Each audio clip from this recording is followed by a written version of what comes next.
Assalamualaikum warahmatullahi wabarakatuh. Alhamdulillahi thumma alhamdulillah, la syarikalah. Lahul mulku wa lahul hamdu yuhyi wa yumitu wa huwa ala kulli syai'in qadir. Wa la hawla wa la quwwata illa billahil aliyyil azim. Allahumma salli wa sallim wa barik ala sayyidina Muhammad kama sallaita wa sallamta wa barakta ala sayyidina Ibrahim fil alamin innaka Hamidum Majid. Saudara-saudari yang dirahmati dan dikasihi Allah sekalian, alhamdulillah, bersyukur kita kepada Allah Ta'ala dengan limpah kurnianya, dengan inayah dan taufiknya, dengan hidayah yang diberikan. Alhamdulillah dapat kita berkumpul pada waktu ini. Kalau kita nak menghitung nikmat-nikmat yang Allah kurniakan kepada kita, tidak mampu kita menghitungnya. Muhammad Qutub menyebut dalam sebuah buku beliau, bagaimana hebatnya ciptaan Allah Subhanahu Wa Ta'ala kalau kita fikirkan bagaimana Allah menciptakan rupa kita, tangan kita, kalau kita perhatikan, cukup hebat. Bagaimana Allah menjadikan ibu jari kita agak lain bentuknya daripada jari-jari yang lain. Cuba kita fikirkan apa hikmah di sebaliknya. Allah menjadikan hidung kita mengarah ke bawah. Kenapa tidak menuju ke atas? Agaknya kalau menuju ke atas, tentulah semua orang wajib ada payung bersama-sama dengan mereka. Mengapa Allah SWT menjadikan mulut kita di bawah hidung? Tidak dijadikan di atas mata.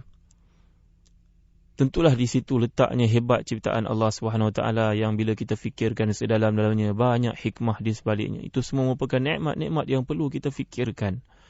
Malahan tuan-tuan rahmati dan dikasihi Allah sekalian, bila kita melihat musibah yang berlaku dalam hidup pun, tak lain dan tak bukan di situ merupakan pengampunan kepada dosa-dosa. Allah SWT menyatakan, A'udzubillahi minasyaitanirrajim, wa ma asabakum min musibatin fabima kasabat aydikum wa ya'fu an katsir. Apabila menimpa kamu satu musibah, bala bencana, ujian, tak lain dan tak bukan untuk menghapuskan dosa-dosa kamu, dan Allah memberikan kepada kamu limpah kurnia pahala yang sangat besar. InsyaAllah pada kali ini kita akan menyambung kuliah tafsir kita dalam bincangkan satu surah yang pendek tetapi besar ertinya dalam perjuangan Nabi Muhammad SAW, iaitu surah yang namanya Suratul Nasr. InsyaAllah seperti biasa saya akan bacakan surah ini terlebih dahulu, dan tuan-tuan, puan-puan, sidang pendengar dapat mendengar, dan mendengar ini pun disebut dalam hadis mendapat pahala yang besar. Bismillahirrahmanirrahim. Idza jaa nasrullahi wal fath wa ra'aitan nasa yadkhuluna fi dinillahi afwaja fasabbih bihamdi rabbika wastaghfir innahu kana tawwaba. Maksudnya, dengan nama Allah Subhanahu Wa Ta'ala yang Maha Pemurah lagi Maha Penyayang.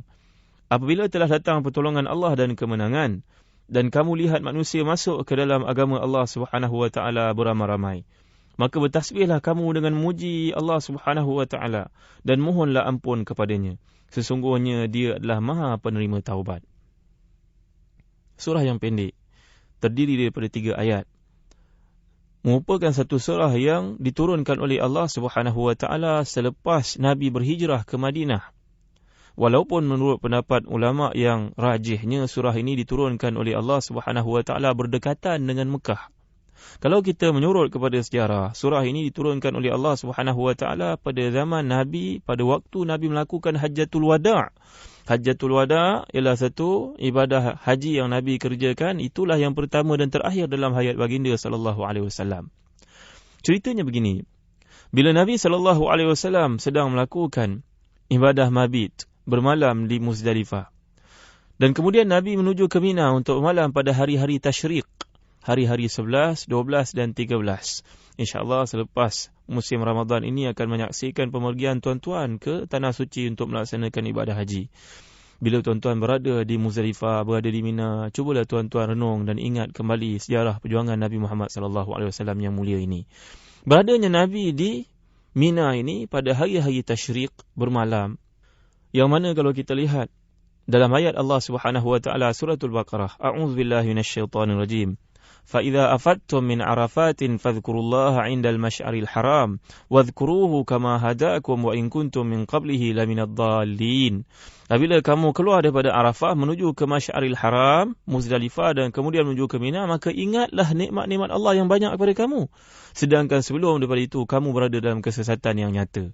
Jadi tuan-tuan, balik kita pada kisah ini, turunnya ayat ini dianggap antara surah yang penghabisan. Bila turunnya ayat ini menceritakan tentang kemenangan Islam, para sahabat kebanyakannya bergembira.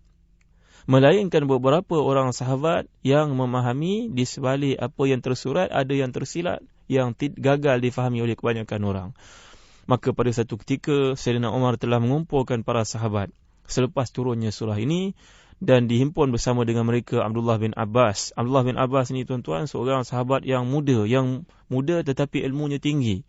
Kalau tuan-tuan membaca dalam hadis sahih, ketika lahirnya Abdullah bin Abbas ni, maka Nabi SAW telah mendoakannya pada kurma yang dimakan oleh Nabi, dan kemudian diberi ke dalam lidah bayi yang kecil yang bernama Abdullah bin Abbas ini. Jadi ceritanya begini. Nabi SAW dibawakan kepada Nabi Abdullah bin Abbas. Nabi telah merasa menjamah sedikit kurma, Nabi masukkan ke dalam mulutnya, yang kita panggil sebagai tahnik. Sunnah bila anak itu dilahirkan, kita memasukkan buah kurma ke dalam mulut seorang yang salih, orang yang bertakwa. Maka kemudian kita keluarkan sedikit dan kita bagi rasa kepada bayi yang baru lahir itu, dengan tujuan untuk mendapat berkat daripada alimnya seorang, waraknya, ketakwaannya itu. Jadi Nabi SAW telah mendoakan pada waktu tahnik itu ke dalam lidahnya, ke dalam mulutnya. Kita panggil belah mulut, orang Melayu panggil.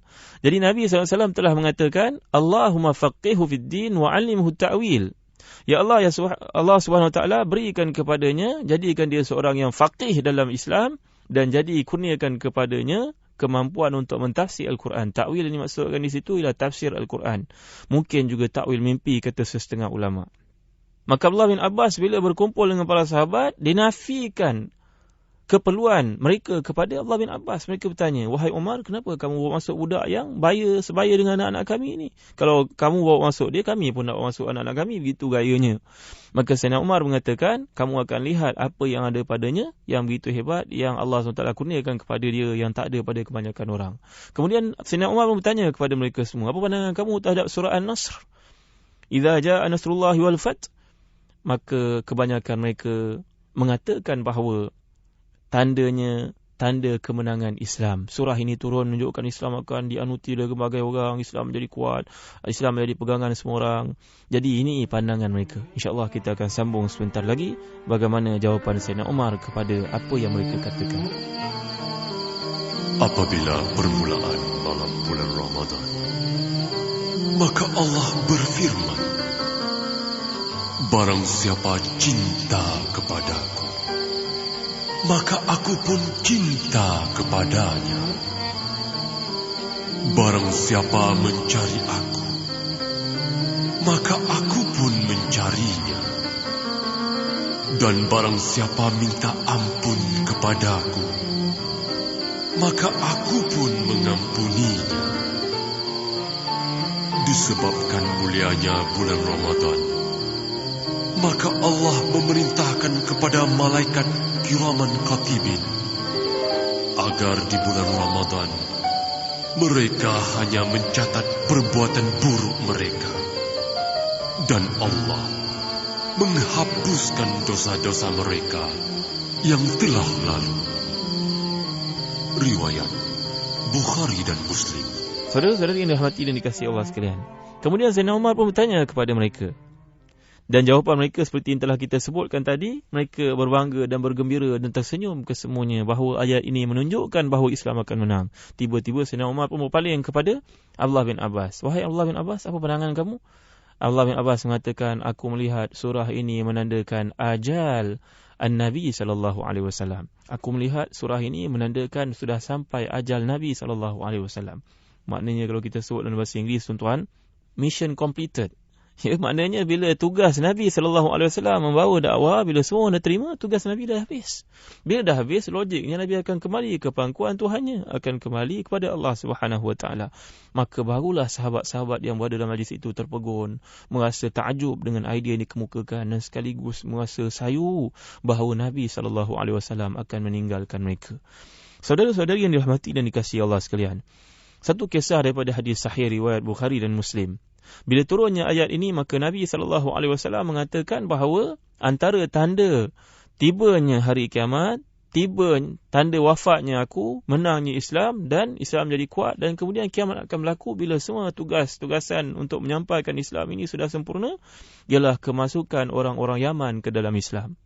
Lalu Nabi SAW mengatakan, Al-imanu al-yaman, al-hikmah al-yamaniyah. Nabi SAW mengatakan kelembutan, kebaikan ialah ada pada orang-orang Yaman, dan kebiasaan juga duduk pada mereka. Tuan-tuan yang hati dan dikasihi Allah sekalian, apa yang dimaksudkan di sini? Yang dimaksudkan di sini ialah Islam akan mendapat sokongan orang-orang yang kuat daripada kalangan orang Yaman. Yaman ni tuan-tuan, bila kita mengkaji hadis, antara tempat yang didoakan oleh Nabi SAW, kebaikan akan muncul daripada mereka. Orang-orang Yaman ni tuan-tuan mirip perangainya macam kita orang Melayu di Malaysia. Mereka tidak sama dengan orang-orang Arab yang lain kerana sikap mereka, tabiat mereka semula jadi yang lembut. Tidak sama seperti orang-orang Arab yang kasar yang lain. Jadi orang-orang Yaman ni dijanjikan Nabi SAW kemasukan mereka ke dalam Islam, menandakan Islam akan kuat, menandakan hari kiamat akan berlaku. Dan Nabi SAW juga mendoakan di samping orang-orang Yaman, bila kita membaca kitab Ahadithul Fitan, cerita-cerita tentang akhir zaman yang akan berlaku, Nabi mengatakan juga orang-orang Syam juga Nabi SAW sangat merestui dan sayang kepada mereka. Dalam hadis sahih Nabi mengatakan, Barakallahu fi Syamina. Semoga Allah memberkati negara Syam kita.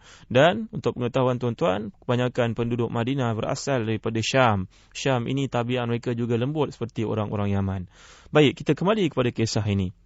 Tuan-tuan rahmati dan dikasihi Allah sekalian, teringat saya kepada seorang peribadi yang mulia, seorang yang bertaraf sahabat tetapi tidak berjumpa dengan Nabi, hidup pada zaman Nabi, masuk Islam tetapi tidak berjumpa dengan Nabi. Golongan ini dipanggil mukhadram. Mukhadram artinya seorang yang masuk Islam pada zaman Nabi dan mati dalam keadaan Islam tetapi tidak berjumpa dengan Nabi SAW. Namanya Uwais Al-Qarni. Dan tuan-tuan, bila sebut Al-Qarni, teringat buku yang bertajuk La Tahzan, jangan bersedih, don't be sad, jangan bersedih. Sebenarnya itu karangan Dr. A'id Al-Qarni, juga mungkin ada kaitan dengan Uwais Al-Qarni. Uwais Al-Qarni ni seorang yang bertaraf sahabat yang mulia, berasal dari Yaman, menjaga ibunya yang sudah tua dan tak dapat berpisah daripadanya kerana berkhidmat menjaga ibu yang tua.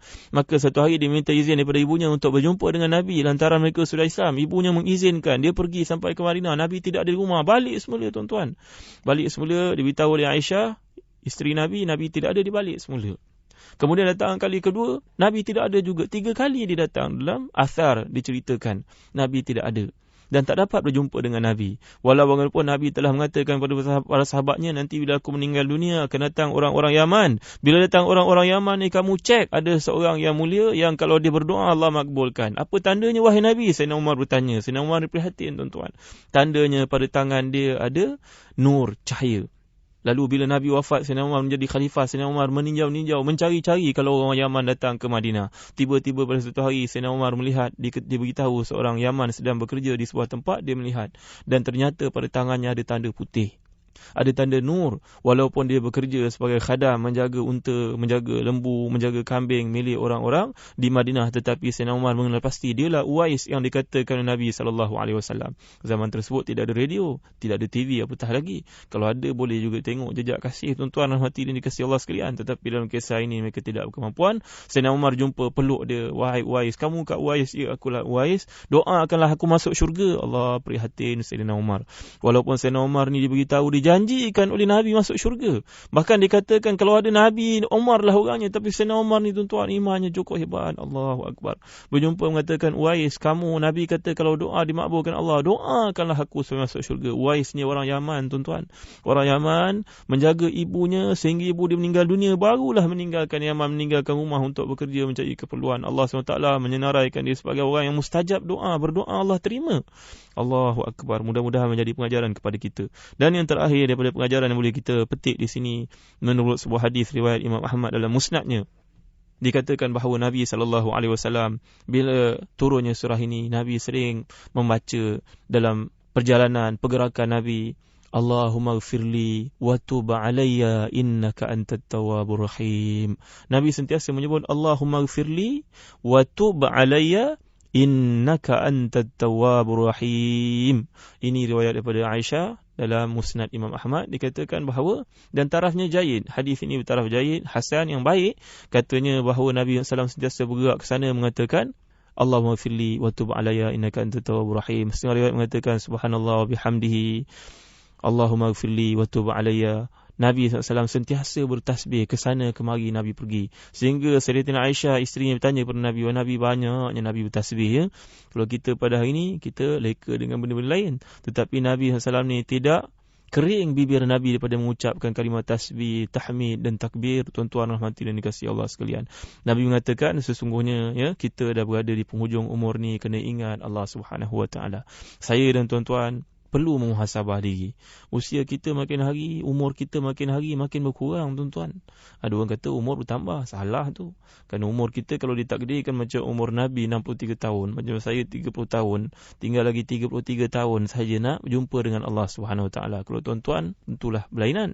Artinya bila umur kita sampai ke satu peringkat, kita makin mendekati takdir yang telah ditetapkan di sisi Allah SWT. Itu artinya umur berkurang, bukan bertambah. Betul kan fahaman ini? Jadi Nabi SAW mengingatkan kita, a'maru ummati baina 60 wa 70 wa aqalluhum man yajuzu dhalik. Umur umatku, kata Nabi SAW, di antara 60 hingga 70. Sedikit-sedikit saja yang melampauinya. Ini tuan-tuan, bila kita sudah meningkat umur ini, umur kita makin berkurang di sisi Allah Subhanahu Wa Taala, yang pasti kita akan kembali kepadanya. Jadi banyakkan tasbih, tuan-tuan, banyakkan kita bertahmid, banyakkan kita beristighfar. Sampai Nabi SAW dikatakan dalam hadis sahih, beristighfar paling kurang pun 70 kali satu hari. Sehingga ditanya oleh Sayyidatina Aisyah, Nabi jawab, afala akunu abdan syakura. Tidakkah aku ni patut menjadi seorang yang bersyukur? Makin rapat dengan Allah SWT, makinlah tinggi kesyukuran dan rasa kedamaian mengingati Allah SWT itu. Jadi disebut dalam setengah kata-kata sufi, dikatakan hasanatul abrar sayyiatul muqarrabin. Apa yang baik pada orang yang abrar, tapi di sisi orang muqarrabin belum baik lagi rupa-rupanya. Artinya orang muqarrabin ni dekat dengan Allah, Allah manisnya, seronoknya mengingati Allah SWT. Mudah-mudahan kita dapat mengambil jalan daripada surah ini. Ia tak lain tak bukan, walaupun turun kepada Nabi SAW, ia juga turun untuk kita sebenarnya, mengingatkan kita supaya sentiasa ingat pada Allah SWT. Dan seorang sahabat yang mulia bernama Jabir pernah berdiskusi tentang surah ini. Di hujung tafsir Ibn Kathir disebut, Jabir ni bincang dengan sahabat-sahabat, tiba-tiba Jabir menangis, tuan-tuan.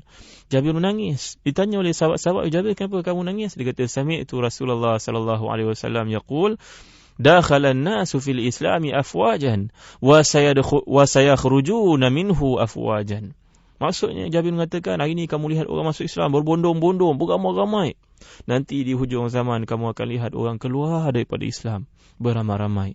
Tidak ada sebarang perasaan ketakutan kepada mereka. Mereka tak merasakan kehebatan kemanisan iman. Iman yang dikatakan diwarisi secara baka itu tidak dibeli dengan harga yang mahal. Walaupun dia sebenarnya tak mampu dinilai, tetapi orang-orang semikian tidak mampu merasai kemanisan iman, menyebabkan mereka menukarnya dengan kepentingan dunia sementara. Mudah-mudahan Allah melihara kita, menyelamatkan kita. Wassalamualaikum warahmatullahi wabarakatuh.